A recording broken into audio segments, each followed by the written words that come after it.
Voilà, nous allons voir comment représenter les angles d'un triangle. Donc là, voici un triangle ABC qui est déjà dessiné.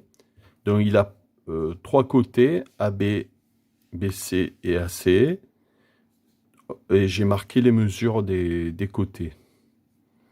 Ensuite, on a les trois angles. Donc, on a, à partir du sommet A, on a donc l'angle A qui, en fait, on va l'appeler, comme c'est le sommet, on part de B, on va jusqu'au sommet et on revient, ou on part de C, on va jusqu'au sommet et on revient. Donc, toujours pareil, pareil que pour le segment. Cet angle A, on va l'appeler CAB ou BAC. Comme ça,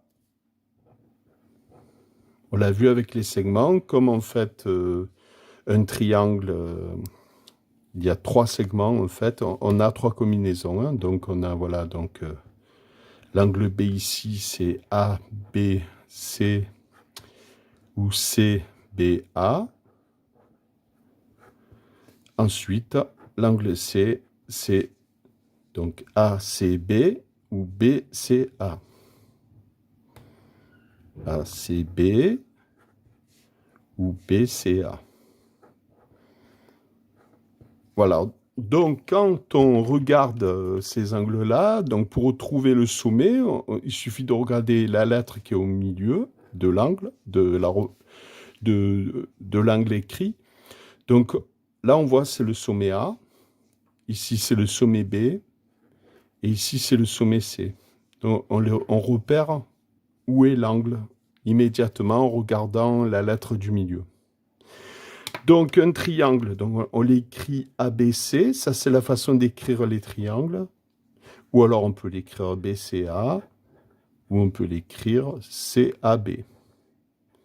C'est pareil, on peut l'écrire de trois façons, le triangle. Mais donc, ce sont des lettres simples, trois lettres collées, c'est tout. On n'a pas besoin de mettre le triangle ABC, on met juste ABC, ou CBA, enfin, je veux dire BCA ou CAB. C'est pareil, d'accord? Voilà. Donc un triangle a donc trois sommets. Donc les trois sommets d'un triangle, ce sont donc A, B et C. Donc il a trois angles. Bien sûr, c'est un triangle, donc trois angles. Donc on les a vus, ils sont ici. Et donc on voit aussi, règle très importante, c'est que quand on additionne les valeurs des angles, on trouve 180 degrés. Donc on a la formule suivante, A plus B plus C, enfin les trois angles, donc on choisit ce qu'on veut, la façon de l'écrire c'est plutôt ça, est égal à 180 degrés. Effectivement, si on prend une calculette, on fait 89 plus 56 plus 35, on trouve 180. Donc c'est bien 180 degrés. Donc ça, on va l'encadrer. C'est une règle pour tous les triangles, quelconque ou pas quelconque. La somme des angles est égale à 180 degrés, des trois angles. Ça, c'est une formule très importante à savoir par cœur. Ça, il faut le savoir par cœur. Hein.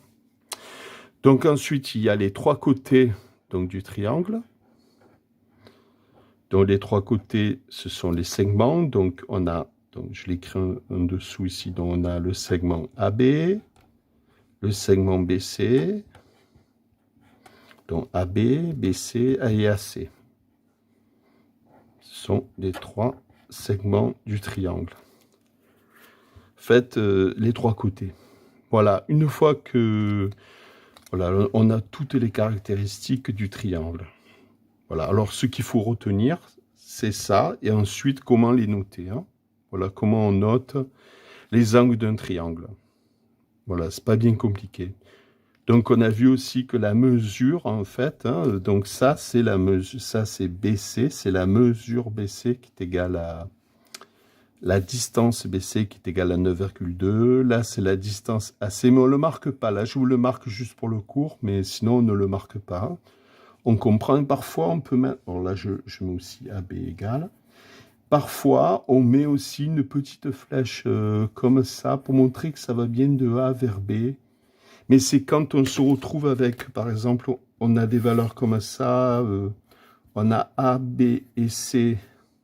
Par exemple, là, on a 4,6. Ça fait 4,6 cm. Mais on a la valeur de AC 9 cm. Alors, on marque 9 cm comme ça. Et là, on met les petites flèches pour montrer que c'est de A à C qu'on a les 9 cm. Bon, on en déduit, on fait ensuite 9 moins 4,6 et on trouve 4,4 cm. C'est ici. Donc là, on n'a pas vraiment besoin de mettre les petites flèches noires. Mais là, c'était utile. Voilà. Voilà, c'est tout pour le traîneau. Je marque angle et triangle. Il va y avoir un autre cours sur ça, sur les angles avec les triangles. Angle et triangle. Voilà.